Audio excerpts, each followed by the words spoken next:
In his book, Future of an Illusion, Sigmund Freud has a lot of uncharitable things about Christianity and about religion in general.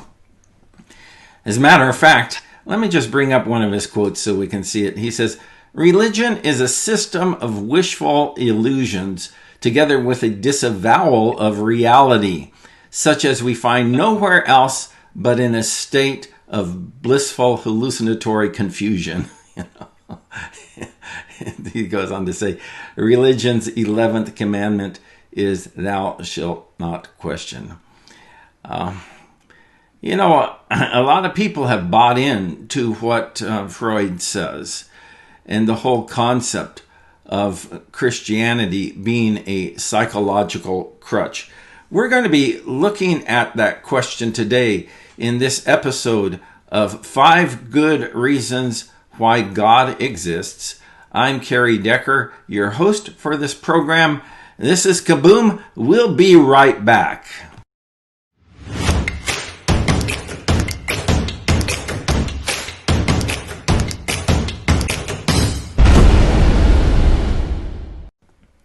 My guest today is coming all the way from Hungary. And so we had a little discussion before we started the program about how to say his name right. And so I already know this, as I'm not going to say it right.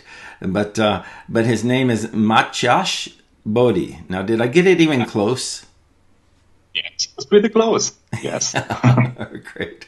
And so you're a doctoral candidate at St. Andrews University in Scotland. Is that correct? Yes. Okay. Yes. And so you're studying theology and Christian apologetics. And so I'm so grateful that you could take some time out during your holiday break while you're back home in Hungary to spend some time with us today. And so tell me, Mátyás, why would somebody think that this is true? Why would somebody think that Christianity is just a psychological crutch? Well, first of all, thank you for having me, Kerry. It's an honor to be here. Great. Atheists often claim that we desire a being who fulfills all our dreams. And since there is no such being, we have created him. Yeah. So we created God in our own image. For it is reassuring to believe that he exists and takes care of us. It is also reassuring to think that death does not end life. But according to these people, God doesn't exist in reality. So belief in God is only a psychological crutch. Yeah. And God is nothing more than the projection of human desires to a supernatural level. It is worth mentioning Ludwig Feuerbach regarding this topic. He was a 19th century German philosopher and anthropologist. His ideas on religious belief had a significant impact on Western thought. His most influential book is The Essence of Christianity. In this book, Feuerbach argues that God is the personification of man's desires. According to the Bible, God created man in his image. According to Feuerbach, however, it was just the opposite. So we created God in our own image. Yeah. We project and objectify our own desires, and the result is called God. And as for the doctrine of the resurrection of Jesus Christ, we created it because we long for immortality. And Feuerbach's thoughts influenced many thinkers. For example, Sigmund Freud and Karl Marx were also influenced by him. Marx thought that Feuerbach was right in seeing the formation of religion, but he also saw that Feuerbach did not care how to eliminate the causes of religion and thus destroy religion. Marx thought it was feasible. He believed that religion would survive as long as it met people's needs. However, when people's material needs cease, their spiritual hunger will also be gone. Marx therefore believed that once communism is realized, the causes of religion would disappear. So he also regarded religion as a psychological crutch, but referred to religion as the opium of the people. Yeah. If you don't mind me interrupting just for a moment, and Sure. and, and, and Mátyás, he said that he's a little uncomfortable because English is not his first language, and we understand that and respect that. But man, as far as I'm concerned, that you're doing an excellent job with communicating in English. But did you ever live during the reign of communism, or did your parents live during that reign itself? I was born in 1987, so Okay. I don't have any memories from that time. But of course, my parents lived in that period before the system changed in Hungary. Yeah. System change was in 1989. Yeah. And Hungary was a special place in that area. Hungary wasn't part of the Soviet Union. And it was just under Soviet control. Yeah. Okay. And it was as the happiest barak. Mm-hmm. And the type of communism that we had in the 1970s and 80s was called goulash communism. Mm-hmm. So that period, my parents' childhood was pretty easy, and so it wasn't as tough as in other countries. Yeah. In the 50s and 60s, churches were severely persecuted. Mm. So that was a different area. Yeah. Different people. Yes. Yeah. It's interesting because we're talking about religion as a psychological crutch and how that these thinkers kind of moved in that direction. And I want to get back on that topic in just a minute. But it's interesting because when philosophers or thinkers remove God from the picture, something else is going to fill that void. And typically what fills that void is the state. The state becomes exalted over all human life. And one thing I know for sure is that when the state gets exalted over human life is that humans don't flourish. There's a lot of suffering. So share with us a little bit more about your thoughts about why someone would think this is true, or reasons that you believe that this whole idea of wish projection is false. Well, it is truly comforting for many to believe that we are God creatures, that He cares for us, that after our death, our lives will not end. These thoughts can help a person through difficulties. So in this sense, belief in God can indeed be regarded as a kind of psychological crutch. However, we cannot claim that this is merely a psychological crutch. For simply because we desire something, it does not follow that the desired thing does not exist. Yeah. So that many desire God doesn't mean that there is no God. And if God created us to be in contact with Him, it's not surprising that He has placed in us the desire for Himself. Mm-hmm. It's true that belief in God can make us feel good and give us comfort. However, it doesn't tell you anything about God's existence. You cannot get from how we feel about something to whether or not it exists. Mm-hmm. Yeah. C.S. Lewis, he talks about this, and perhaps you'll touch on that later. But he talked about just because we feel the need for hunger, that doesn't mean that food doesn't exist. And so we have this need. It seems to be a universal need throughout humanity and throughout history of people seeking a deep spiritual connection with God. And it's odd to me that if humans have this desire within themselves, now I realize that this isn't a proof of God's existence, but it would seem odd to me that God would structure us, our reality, and place that need within us. Or it seems odd that humans would have that need if there was no reference to the reality of God. So talk a little bit about why you think that this idea of religion being a psychological crutch is false. What are some of the reasons why you reject it? This idea doesn't prove anything. So, as I mentioned, it's true that belief in God make us feel good and give us comfort, but it doesn't tell you anything about God's existence. Yeah. So, I feel good about the idea of a chocolate cake. Doesn't prove the existence. My wife feels good about the idea of chocolate cake too. So, well, let me ask you this question, Mátyás. Is that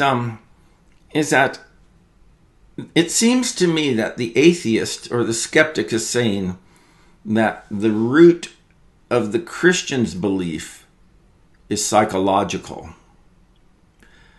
But couldn't we turn that around and say that the root of the atheist's belief is merely psychological? Yes. Take, for example, a World War II Nazi soldier who transported thousands of Jews to concentration camps where they were executed.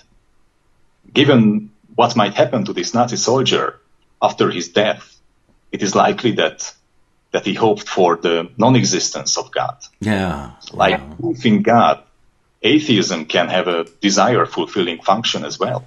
Sure. Thus, atheism can also be a psychological crutch. Mm-hmm.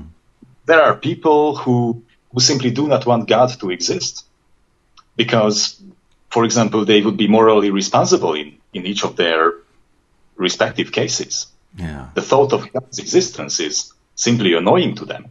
Mm-hmm. And that's pretty interesting, because if an atheist finds the concept of God unpleasant, then he might be evidence that God is not a product of wish fulfillment. Yeah, exactly.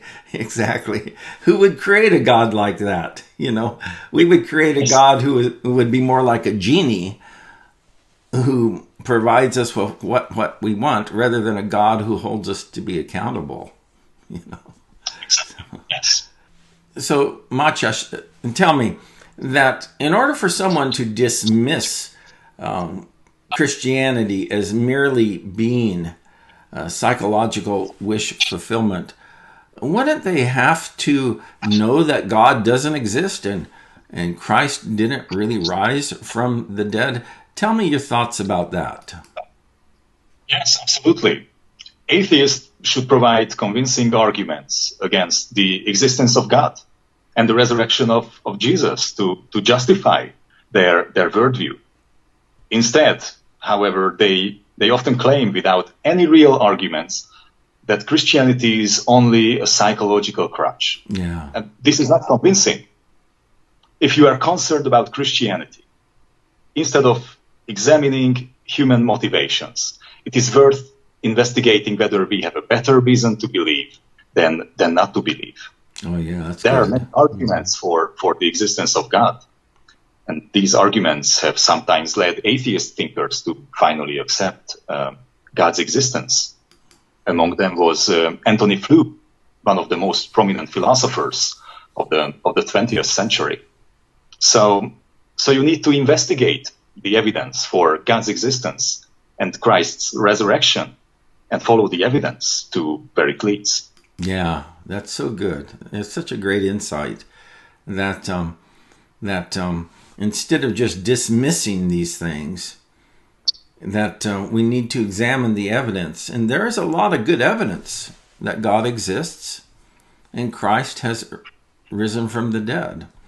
So instead of just providing a dismissal, wouldn't an atheist or skeptic be obligated to offer some sort of rebuttal? I know that we've talked a little bit about that, but share with me a few more of your thoughts. Yes, you're right. The person making such an assertion, God is just a psychological crutch, or Christianity is just a psychological crutch, this person assumes that his point of view is the absolutely correct way of understanding Christianity. Mm-hmm. And his understanding is correct. He sees what others don't see. Yeah. He sees Christianity as being false without asking any questions or providing any arguments showing that it is false. Mm-hmm. So the person who says this is making a truth claim, but he does not offer any evidence against Christianity or for his own point of view. Mm-hmm. He just announces his claim and expects it to stand without any burden of proof on his part. Yeah. So he offers no answers to the evidence for God's existence, Christ's resurrection, or the Bible's reliability. Yeah. Such a claim is simply a dismissal. Mm-hmm. It's just a slogan that he repeats, and it doesn't provide any answers to pro-Christian arguments. Yeah, it's so good. When someone claiming this, it's worth asking that person, how did you come to this conclusion? And are you familiar with all the evidence for God's existence and Christ's action? It can be helpful in such situations. Yeah. That's so good. I appreciate your insights along those lines. We're almost out of time, Mátyás. And so are there any final thoughts you'd like to share with us before we wrap this up? Yes, I'd like to recommend a book. Its title is Faith of the Fatherless, The Psychology of Atheism. It was written by psychologist Paul Witz, professor emeritus at New York University. Paul Witz examined the life stories of prominent atheists of the past and present, from the Enlightenment until today. And during his research, he found interesting similarities in these biographies. According to the biographies of these atheists, the majority of them either lacked a positive father figure or had no contact with their father at all. And the book points out that a bad relationship with a father or a father figure plays a major role in the formation of a person's disbelief, even if the person claims to be an atheist for intellectual reasons only. So anyone who grows up without a positive father figure, it is more likely to reject the celestial father figure and encourage others to grow out of believing in God. Yeah. Although there are exceptions, this is typical for most of them, according to Paul Witz. Yeah. So psychological factors can also contribute to the belief and disbelief of a person. Mm-hmm. Therefore, if you are concerned with Christianity, instead of examining human motivations, you need to investigate the evidence for God's existence and Christ's resurrection. Yeah. And simply because you desire something, it does not follow that the desired thing does not exist. Exactly. Yeah, very good. Mátyás, thank you so much for taking time to be with us today. I really appreciate that, coming to us all the way from Hungary. That's wonderful. So, we have other great content here on 5 good reasons why God exists. And I want to encourage you to continue watching and check out those programs that can help maybe stimulate your thinking along these lines. That's it for now. We'll see you next time.